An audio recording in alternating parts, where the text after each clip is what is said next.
सार्वदेशी कार्यवीर दल के प्रधान माननीय श्रद्धेय स्वामी देवव्रत जी, अन्य विद्वद्गण,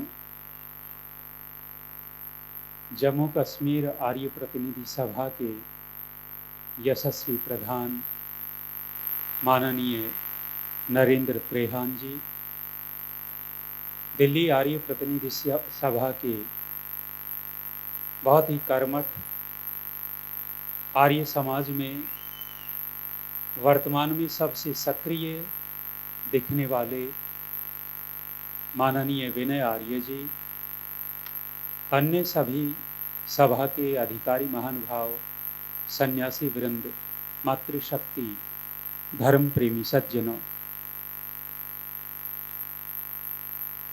युवा निर्माण आर्य समाज की दृष्टि से देखें तो वर्तमान के अंदर निर्माण करना है तो बहुत सारी त्रुटियों को, बुराइयों को दूर करना पड़ेगा। मरा हुआ व्यक्ति स्वयं गति नहीं कर सकता, दूसरे को गति देगा कैसे? यदि वर्तमान का युवा मरा हुआ है तो स्वयं चलना तो बहुत दूर की बात है, दूसरे को गति नहीं दे पाएगा। मरने की बात कह दी मैंने। यदि आप मरने को देखोगे तो युवा ही मरने की बात कह सकता है। ऐसा क्यों? जब युद्ध हो रहा था, रावण के सामने अंगद आया। अंगद नौजवान है, रावण की दृष्टि से अंगद नौजवान, और जब रावण ने अंगद को ललकारा तो अंगद ने एक बार तो अपनी गदा उठा ली थी, और अगले ही क्षण अंगद ने कहा कि रावण में मरे हुओं से युद्ध नहीं किया करता, मरे हुओं से युद्ध नहीं किया करता। रावण का चेहरा उतर गया और रावण ने उतरे चेहरे से कहा कि अंगद कैसी बात करता है, मैं जीवित हूं, मरा हुआ नहीं हूं। उस समय अंगद ने कहा था कि रावण तू मरा हुआ है, और अंगद ने उस समय 14 मरे हुए व्यक्ति गिनाए। 14 प्रकार के मरे हुए व्यक्तियों का वर्णन अंगद करता है।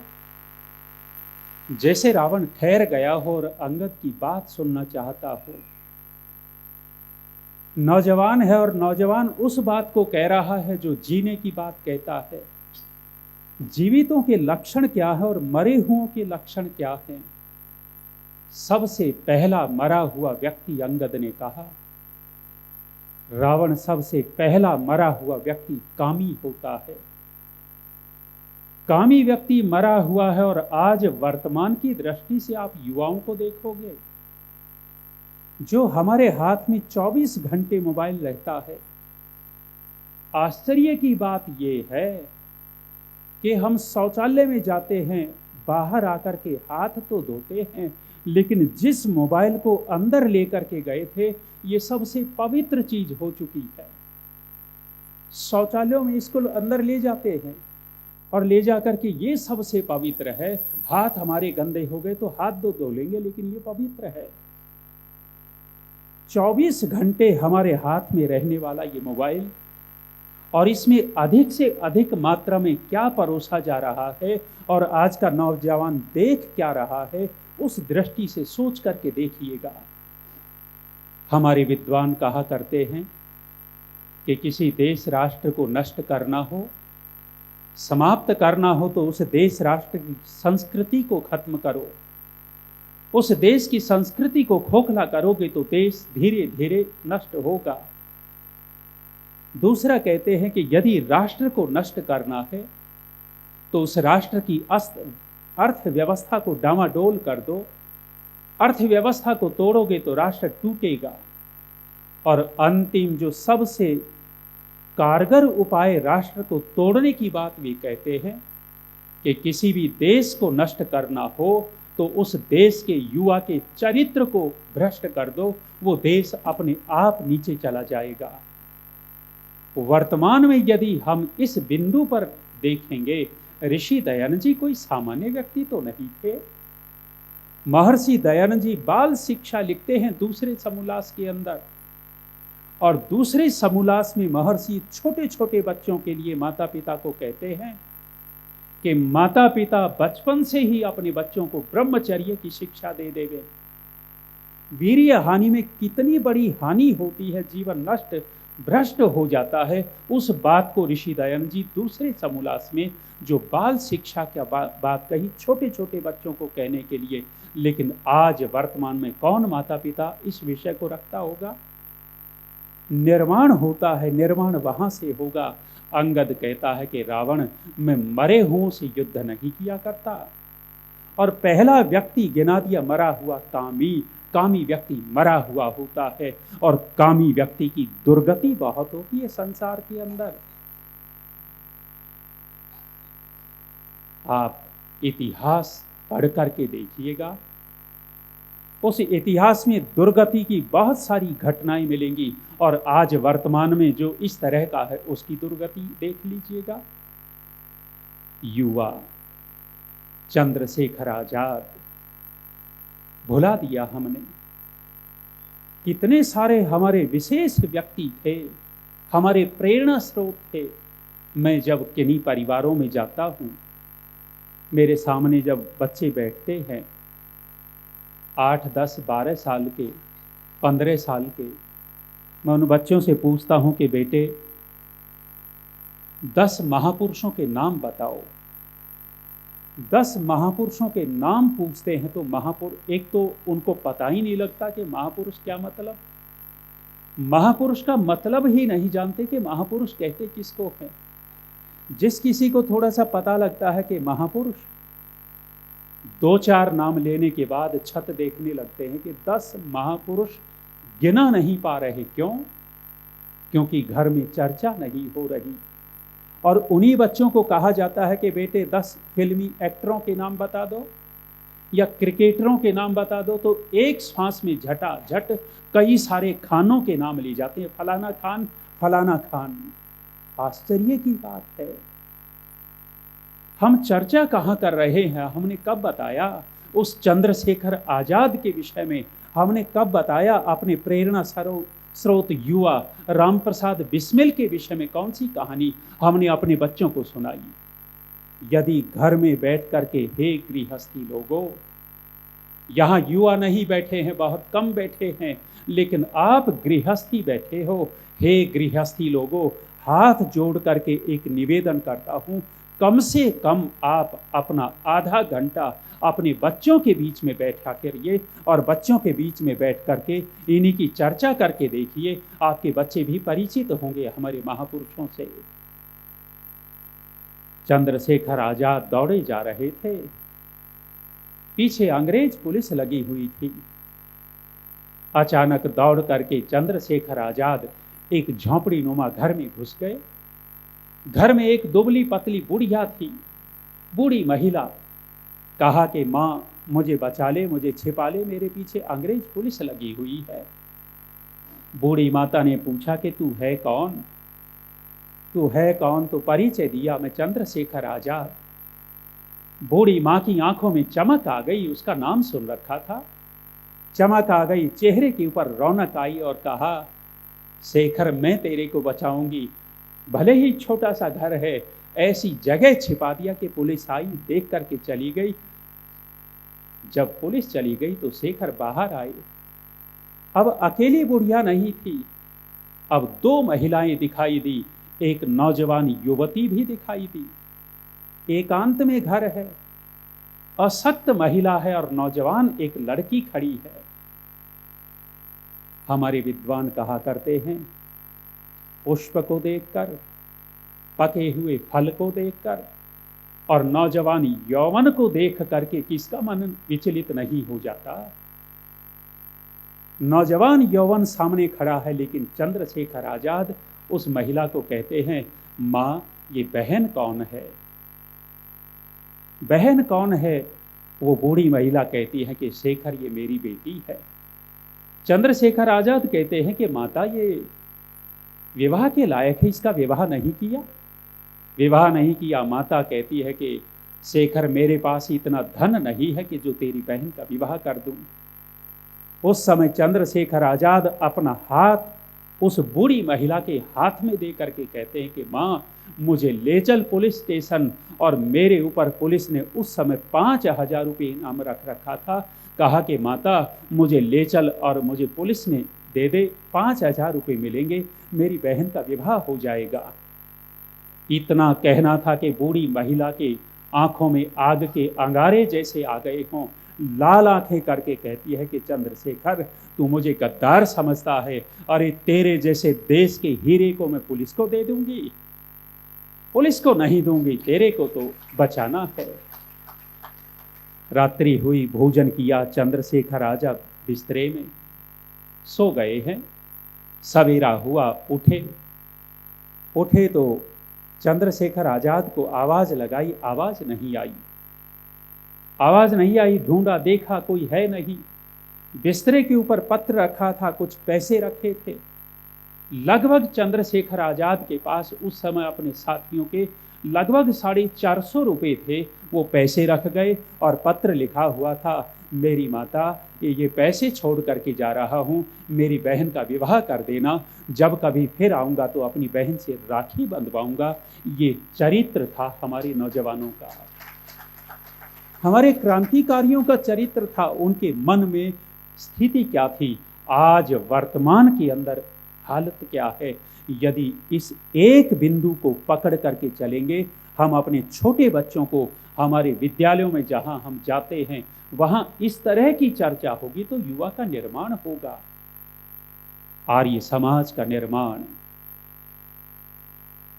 बल वरदान होता है और कमजोरी अभिशाप होता है।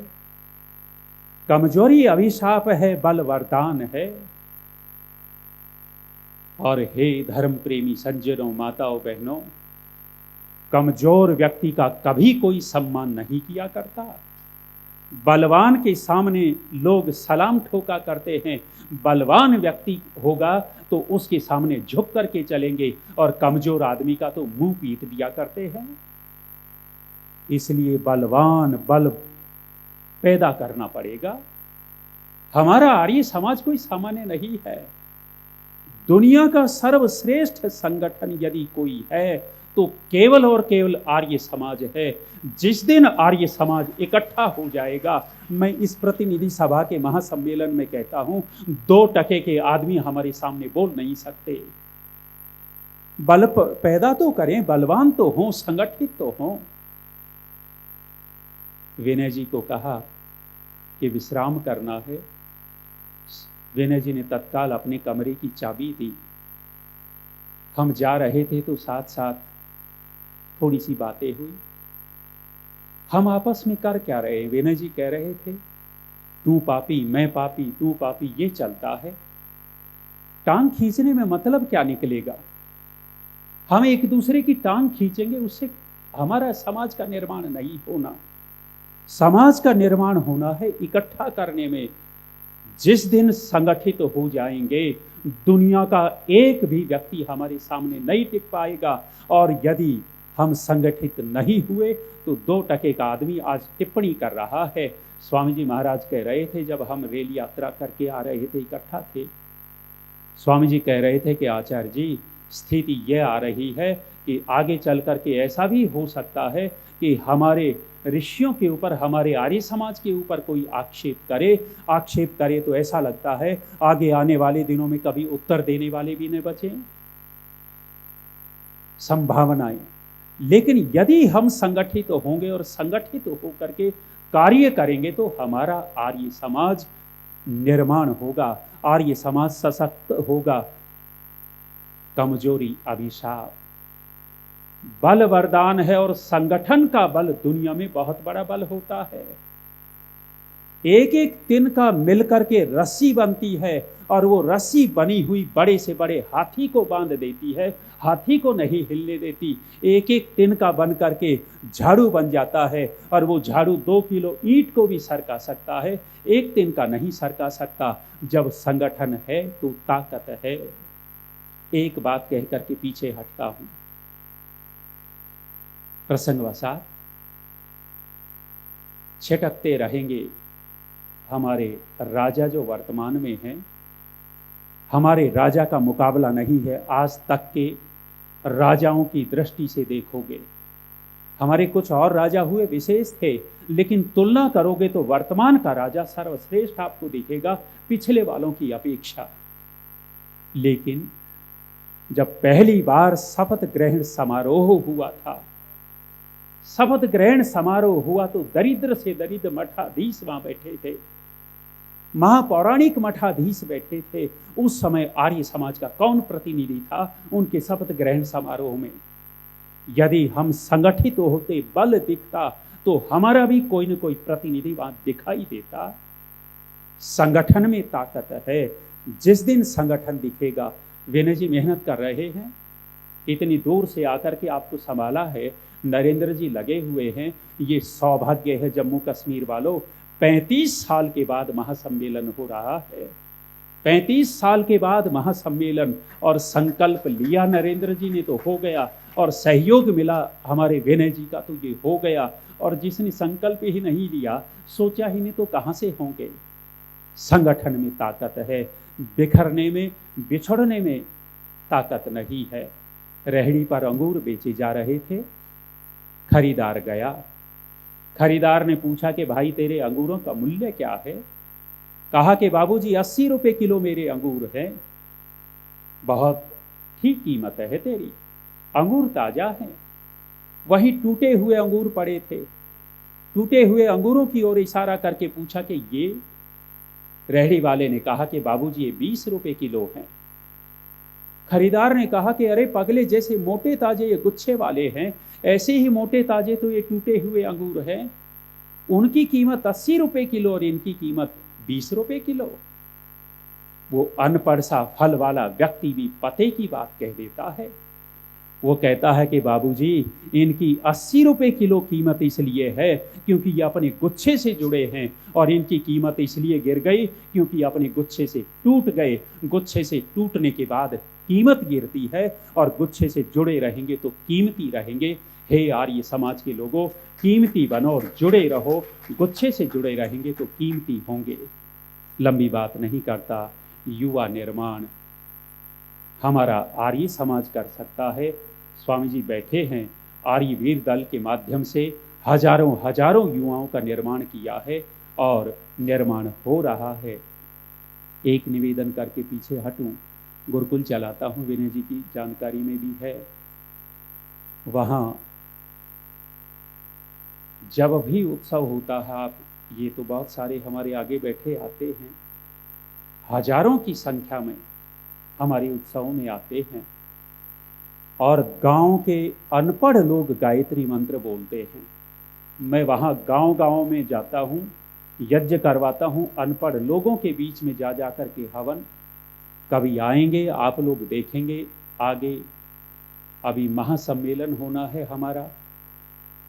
हमारे महामंत्री जी ने कहा लगभग 4 लाख लोग इकट्ठा होंगे। छोटी संख्या नहीं है, बहुत बड़ी संख्या है, और बहुत बड़ा प्रभाव पूरे विश्व के अंदर जाएगा। 150 वर्ष आर्य समाज को हो गए, 200वीं जन्म जयंती ऋषि की चल रही है, और 100वां बलिदान वर्ष अगले वर्ष स्वामी श्रद्धानंद जी का आ रहा है। तो मेरे मन में भी संकल्प उठा, स्वामी श्रद्धानंद जी के 100वें बलिदान वर्ष पर हम अपने गुरुकुल मलारना चौड़ में 5 फरवरी से 8 फरवरी तक 31 मण घी का महायज्ञ कर रहे हैं। उस महायज्ञ के लिए आपको भी आमंत्रित करता हूं। विशेष आयोजन होगा और भीड़ देखने को मिलेगी। स्वाभाविक रूप से गांव की भीड़ देखने को मिलेगी कि कैसे अपने आप गुरुकुलों के प्रति लोग श्रद्धा रखते हैं।